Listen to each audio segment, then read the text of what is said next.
Bonjour à tous. Je vous laisse le temps de vous installer. J'espère que vous avez eu le temps d'avaler un petit morceau. Ne faites pas la sieste non plus. Bien. Donc bienvenue, je me présente, Geoffroy de l'Étrange. Je m'occupe du marketing produit, des relations avec les analystes et de la communication pour l'Europe chez Cornerstone. Je suis très heureux d'être là aujourd'hui. Ça fait pas mal d'années qu'on vient sur ce salon et chaque année, il prend de plus en plus d'ampleur avec de plus en plus de visiteurs. Donc ça fait vraiment plaisir. Et aujourd'hui, on va discuter de ces mots-clés, transparence, autonomie et compétences. Les mots-clés de la formation en 2020, mots-clés aussi d'ailleurs pour Cornerstone. Vous avez peut-être suivi l'actualité, mais Cornerstone a racheté récemment une entreprise française, Clustry, donc j'aurai l'occasion d'en reparler dans la présentation. Une petite citation que j'aime bien, pour commencer. D'abord parce que j'essaye tant bien que mal d'apprendre l'italien, et j'adore, mais voilà, donc petit hommage à cette belle langue.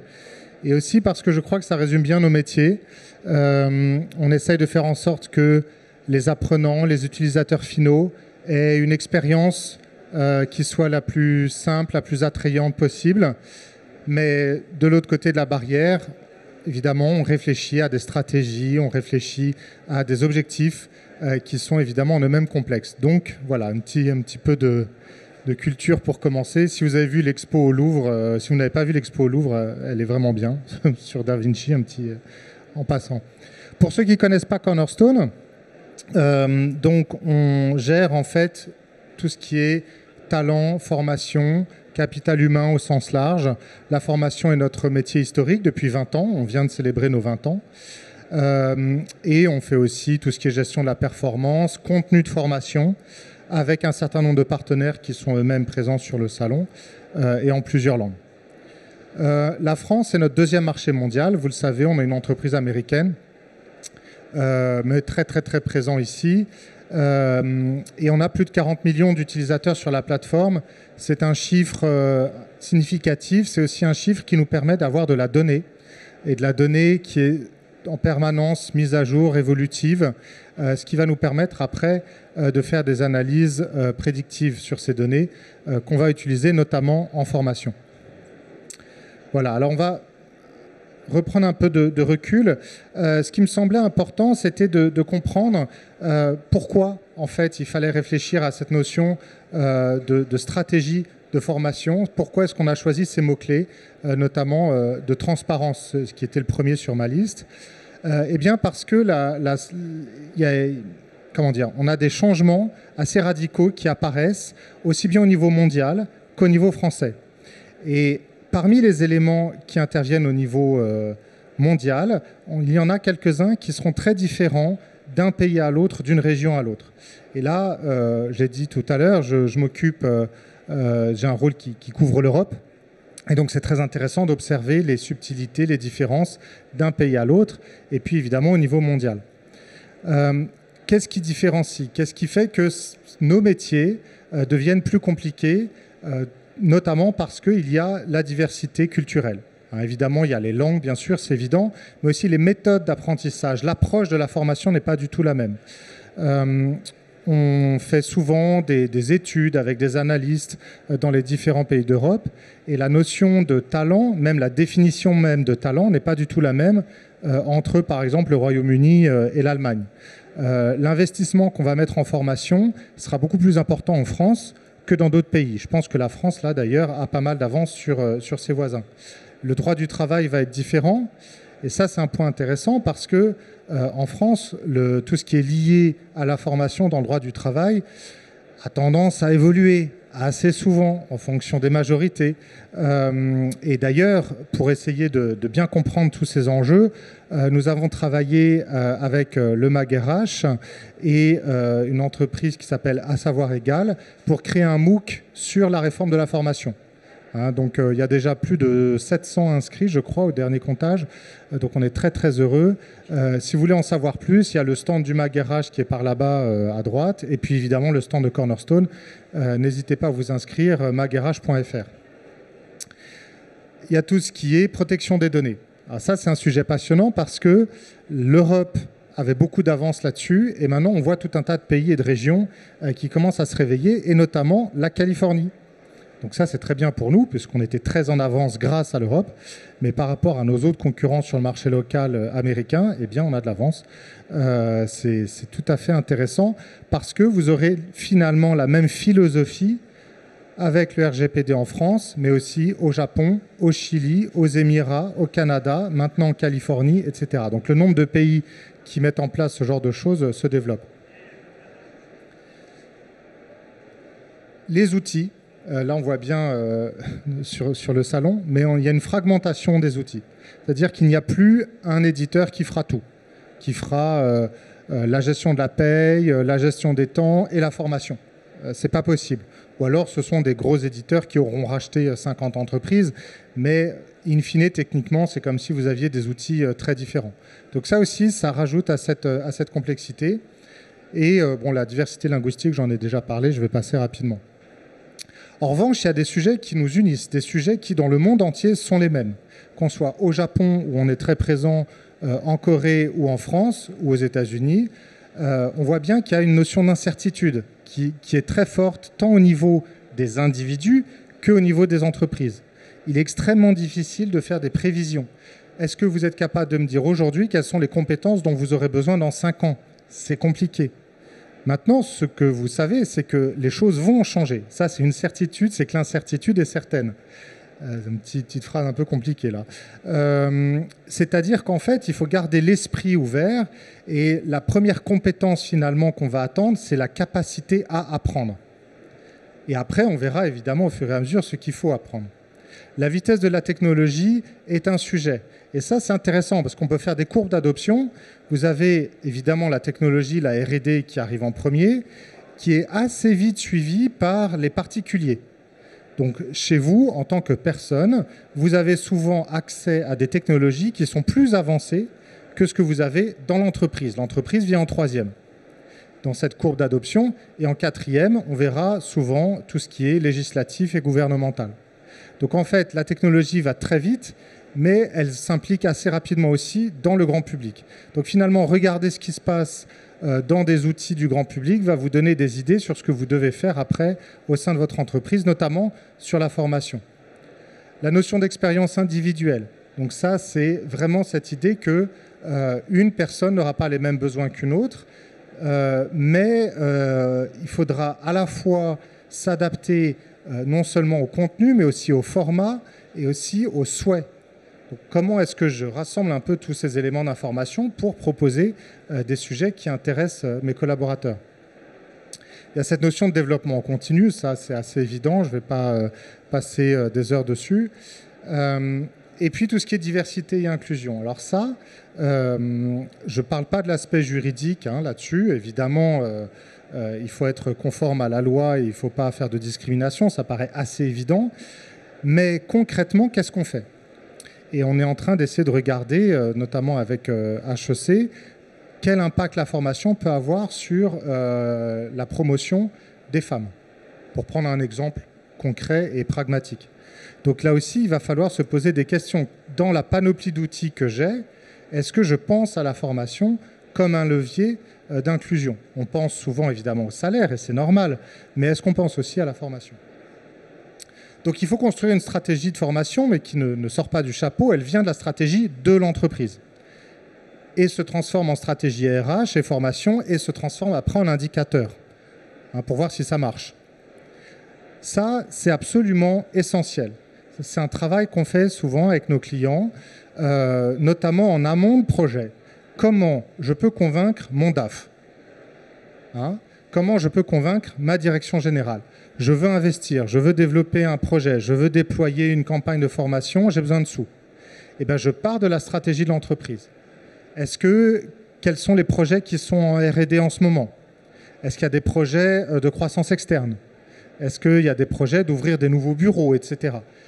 Ces éléments-là vont avoir un impact. On va voir ce qui se passe dans le business et à partir de là, on va pouvoir définir des priorités, tant en formation qu'au sens large en RH. Et je regroupe les deux.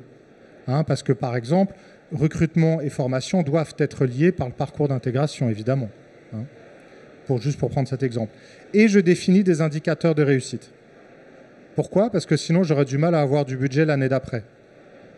Alors, je ne vais pas revenir sur toutes les notions d'analytique RH, avec les différents niveaux, etc. Mais même si vous commencez juste par du simple reporting en Excel, hein, ne serait-ce que pour suivre l'évolution de vos coûts et ce que, par exemple, peut vous apporter le passage d'une partie de vos présentiels en distanciel. Je prends cet exemple parce que j'ai un client en tête qui l'a fait, un client d'une certaine taille. Clairement, ce qu'ils ont économisé leur a permis de justifier un budget supplémentaire l'année d'après.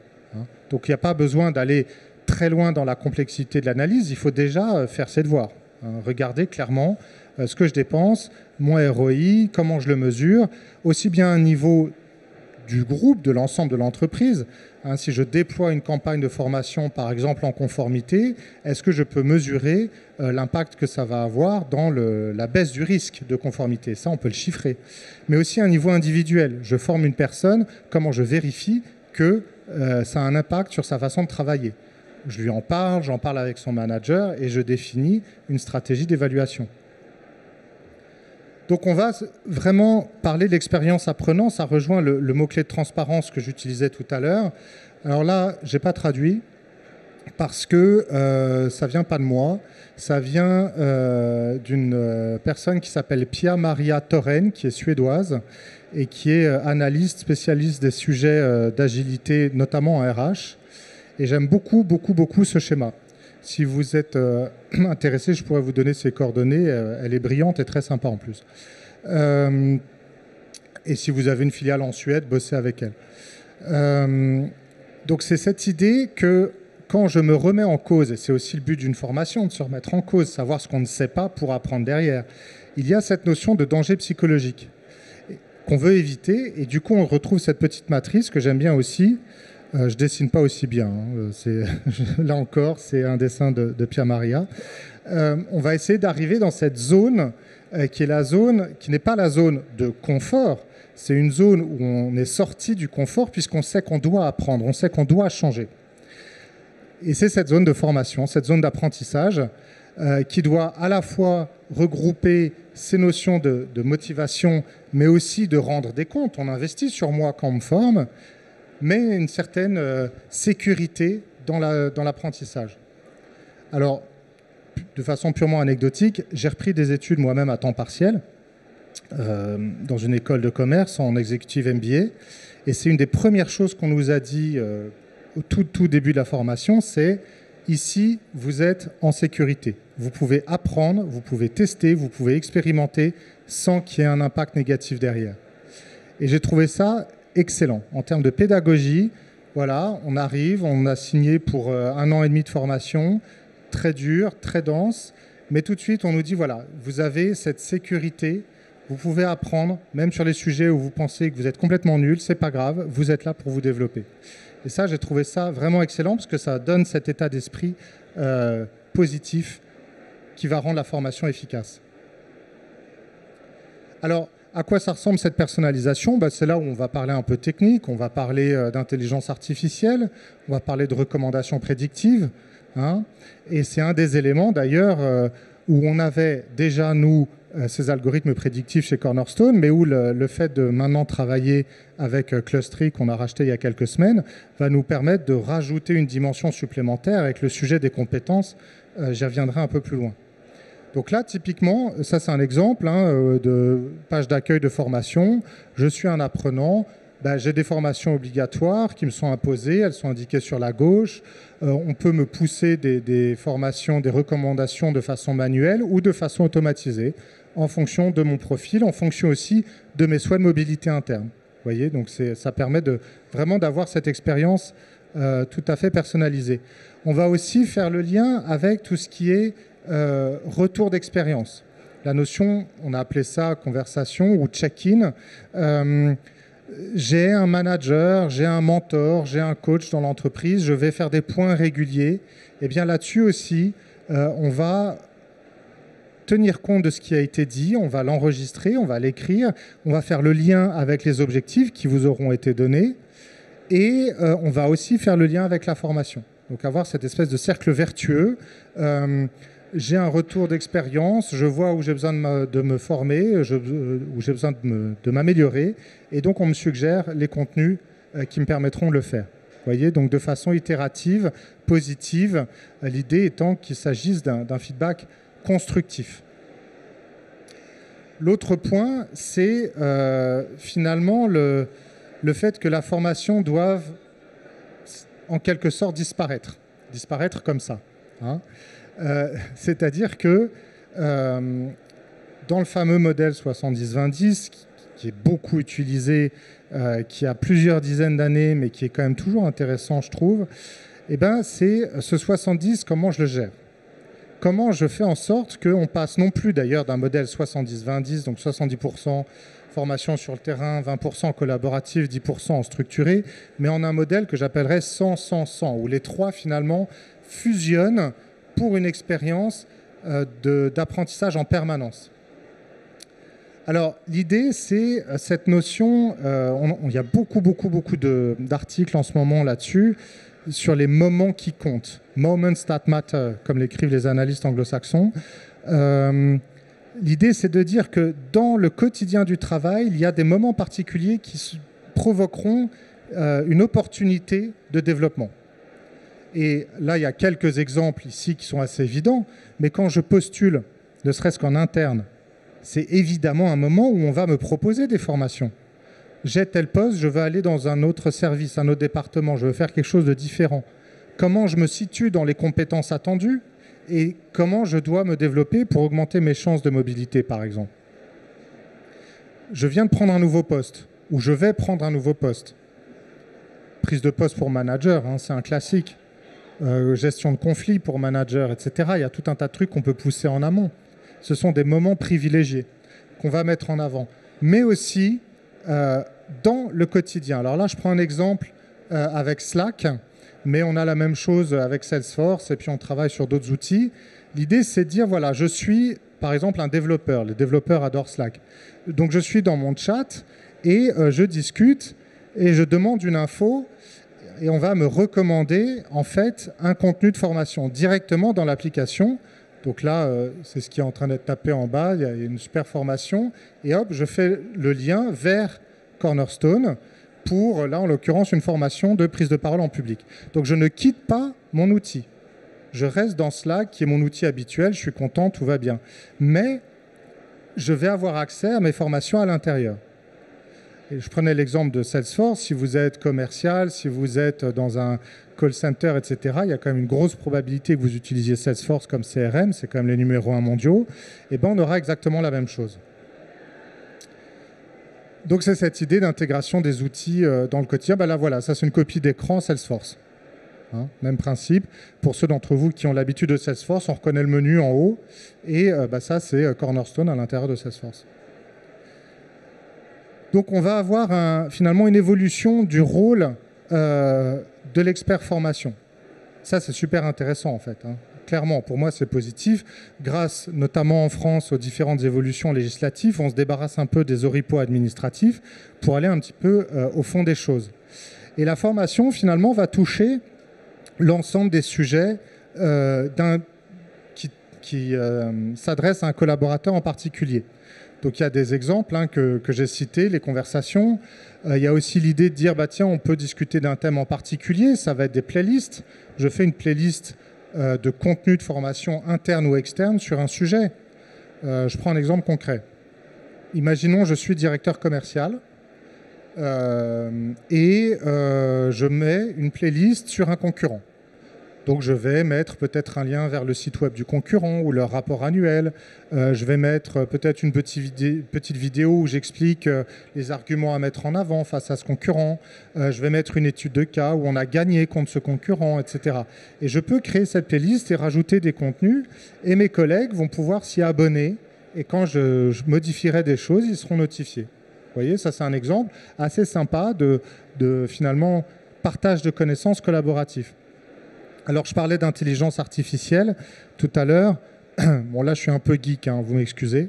Mais il y a un truc super sympa qu'on a lancé ça doit faire 1 an maintenant, qu'on appelle le machine learning global. Donc comme on a plus de 40 millions d'utilisateurs sur la plateforme et qu'on analyse, on fait des analyses très très très poussées de ce qu'ils partagent, de ce qu'ils font, eh bien on sait aussi quels sont les contenus extérieurs, les contenus du web qui sont partagés.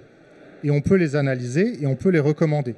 Par exemple, si on voit qu'une vidéo sur YouTube a l'air d'être beaucoup partagée sur notre plateforme, pour une population en particulier, eh ben on va pouvoir dire au responsable formation d'un de nos clients, bah, tenez, cette vidéo peut intéresser telle cible.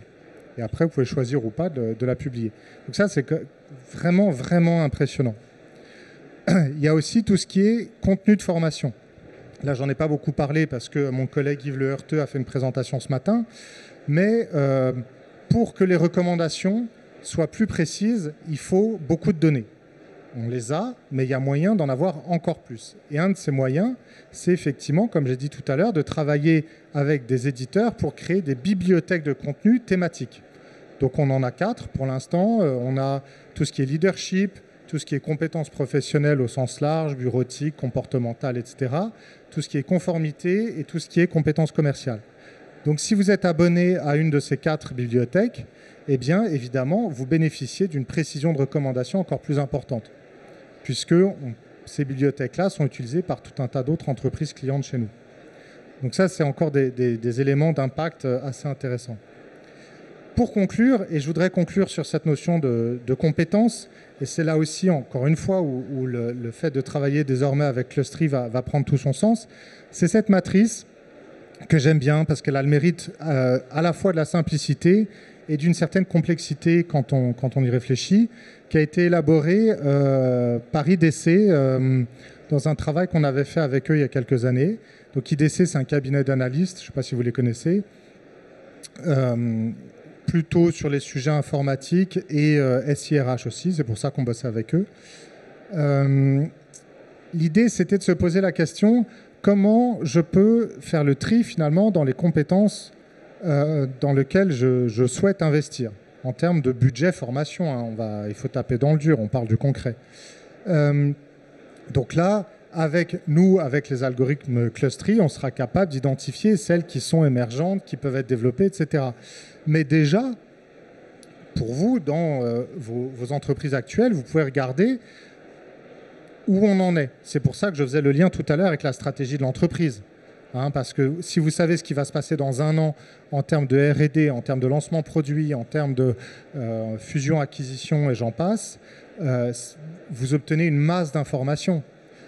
Si vous avez besoin, par exemple, d'anticiper l'ouverture d'un bureau à l'étranger, est-ce que j'ai en interne des gens qui ont les compétences linguistiques? Est-ce que j'ai en interne des gens qui ont déjà ouvert des nouveaux bureaux?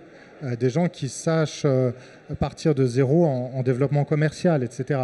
Donc ça, ce sont des infos que vous pouvez requêter dans Cornerstone. On a un outil très sympa d'ailleurs d'analyse visuelle de données que vous pouvez utiliser. Et après, vous allez dire, tiens, j'ai défini mes priorités en ce qui concerne les compétences. Je vois quels sont les collaborateurs qui les ont, ou je vois s'il m'en manque. Donc, je peux décider d'investir en formation et éventuellement, si vraiment j'ai personne, de recruter, pourquoi pas, ou de faire les deux. Parce que ça, il ne s'agit pas que de sujet formation, hein, ça marche aussi pour le recrutement, et de dire, tiens, si j'ai des compétences qui sont émergentes, là, je peux mettre en place une stratégie de partage des connaissances. Si j'ai des experts internes, j'en ai pas beaucoup, mais j'en ai. Mais je suis plutôt en bas à droite, c'est-à-dire que je ne suis pas encore dans l'urgence. Je peux demander à ces experts internes de créer leur propre contenu de formation. On a des outils de création assez faciles dans Cornerstone, ou de faire des vidéos, ou justement de faire des playlists dont je parlais tout à l'heure, pour former d'autres personnes dans l'entreprise, ce qui me permettra, lorsque ces compétences deviendront importantes, en haut à droite, d'avoir déjà une équipe de personnes qui les possèdent. Et évidemment, à l'inverse, si j'ai des compétences qui sont moins importantes, eh bien, j'en ai plus besoin forcément dans l'entreprise. Comment je forme les collaborateurs pour qu'ils puissent couvrir des compétences dont j'ai besoin maintenant? À quelle vitesse je dois le faire? Dans mes budgets formation, est-ce que c'est quelque chose qui doit être fait en 3 mois ou en 12 mois? Ce n'est pas la même chose. éventuellement, si vraiment j'ai aucun moyen de le faire, comme je disais tout à l'heure, est-ce que je recrute, etc., etc. Donc vous voyez, avec une matrice qui a l'apparence de la simplicité, on peut se poser beaucoup de questions et être, je pense, très, très efficace. Voilà, c'était ce dont je voulais parler aujourd'hui. J'espère que ça vous a intéressé. On a encore quelques minutes pour les questions. Je vous ai assommé. Je vais passer, vraiment pas. Ah, merci. C'est toujours la première question la plus difficile. Oui, bonjour. J'ai peut-être pas vu, mais le mot autonomie, où est-ce que vous l'avez placé? L'autonomie, c'était... Oui, pardon, j'ai pas assez insisté dessus. C'est, du point de vue du collaborateur, le fait, dans son quotidien de travail et par le portail, de pouvoir choisir ce qu'il veut développer comme compétence. C'est-à-dire qu'à la fois, il va avoir des formations obligatoires, conformité ou autre, ça on n'a pas le choix, mais on va aussi lui laisser la possibilité de choisir ce qu'il veut développer, notamment par ses recommandations prédictives. Parce qu'on peut avoir des recommandations prédictives de contenu, mais on va avoir aussi des recommandations prédictives de mobilité. Donc je vais me dire, tiens, je n'avais pas pensé à postuler à tel emploi, mais manifestement, j'ai déjà un certain nombre de compétences. Et c'est là où l'acquisition de Clustry nous permettra d'être encore plus précis à ce niveau-là. Donc si j'ai déjà un certain nombre de compétences, je peux commencer à suivre des formations pour me développer dans ces directions-là. Effectivement, vous avez raison, j'aurais dû insister plus là-dessus. D'ailleurs, petite parenthèse, ça c'est un point important. La première unité, entre guillemets, monétaire de la formation, ce n'est pas l'euro, c'est la minute. Le vrai sujet, c'est comment je reconnais dans la planification des formations le temps de formation. Alors quand c'est un présentiel, c'est un présentiel. Je prévois 2 jours, très bien. Mais ce n'est pas toujours possible déjà. Et ensuite, si je veux créer une culture de curiosité, c'est d'où la notion d'autonomie. Si je veux créer cette culture où les collaborateurs auront envie de se former, où ils auront envie de découvrir d'autres choses, pour développer l'innovation, alors je dois accepter de libérer du temps dans l'emploi du temps pour ça, quel que soit le poste. Alors ça, soyons très clairs, parce qu'on reproche souvent, quand on fait ce genre de présentation, de ne parler que des cols blancs. Pour moi, c'est absolument pas le cas. Amazon a annoncé il y a quelques mois qu'ils investissaient, je ne sais plus combien de centaines de millions d'euros dans la formation d'un tiers de leurs effectifs en entrepôt. C'est parce qu'ils ont besoin de développer aussi, même eux, ces compétences digitales et cette culture de curiosité dans leur entreprise. Donc je ne m'adresse absolument pas que aux cols blancs, loin de là. Je pense qu'il y a un vrai travail de réflexion en France à faire sur les évolutions professionnelles des cols bleus, notamment, pour faire un peu le lien avec l'actualité, avec la réforme des retraites. Parce qu'un sujet qui n'a pas été abordé, quand même, c'est l'emploi des seniors. Donc pour vous, en tant qu'entreprise qui avez votre budget à gérer, c'est très bien d'embaucher quelqu'un de 30 ans, mais qui va peut-être rester 3 ans. Tandis que si vous embauchez quelqu'un de 55 ans, cette personne va peut-être rester 10 ans. Donc en matière de retour sur investissement, vous pouvez vous poser la question. Essayez d'ouvrir un peu les vannes pour ce qui est de l'emploi des seniors, puisque la France est quand même un des plus mauvais élèves d'Europe à ce niveau-là. Donc vous voyez, il y a tout un tas de sujets qui s'imbriquent, et c'est pour ça que je faisais le lien entre stratégie formation, stratégie RH et stratégie d'entreprise. Tout ça est lié. Une autre question peut-être? On a encore un peu de temps. Oui?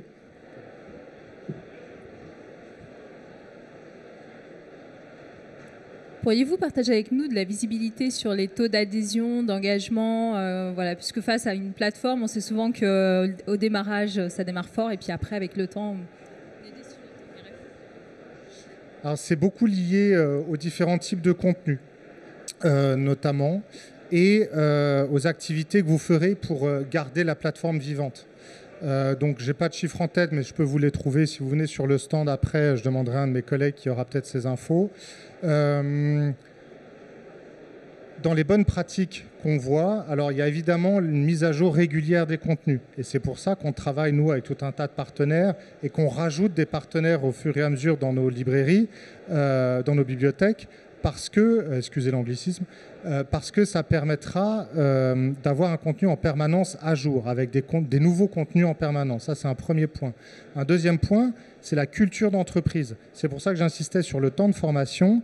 Si vous expliquez, quand je dis vous, ça commence par la direction générale, pourquoi il est important de se former en permanence, que vous mettez du temps à disposition et que ce temps-là est mis en avant, valorisé, alors vous aurez cette culture où les gens iront sur la plateforme et se formeront. Je prends un exemple très concret qu'on a fait nous chez Cornerstone, enfin que nos RH ont fait pour nous. Ils ont créé il y a quelques années des journées qu'on appelle journées de développement.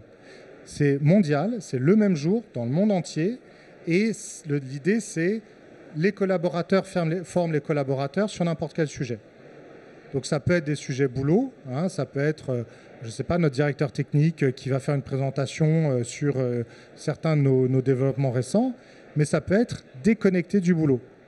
Par exemple, un de mes collègues graphistes qui est sur le stand, là, il avait fait une fois une présentation sur compétences en PowerPoint, puisque tout le monde utilise PowerPoint, mais une autre fois, il avait fait une formation en Capoeira. Rien à voir, mais c'est pas grave. L'idée, c'est d'avoir cette culture d'ouverture, de curiosité. C'est pour ça que c'est pas seulement les contenus de formation ou la plateforme, mais c'est aussi la culture. Et peut-être même la culture d'abord, d'ailleurs. Une autre question éventuellement ? Il y a une pause, donc on gêne personne derrière. Non ? Très bien, venez sur notre stand, on a le meilleur café du salon et on peut poursuivre la discussion. Merci beaucoup.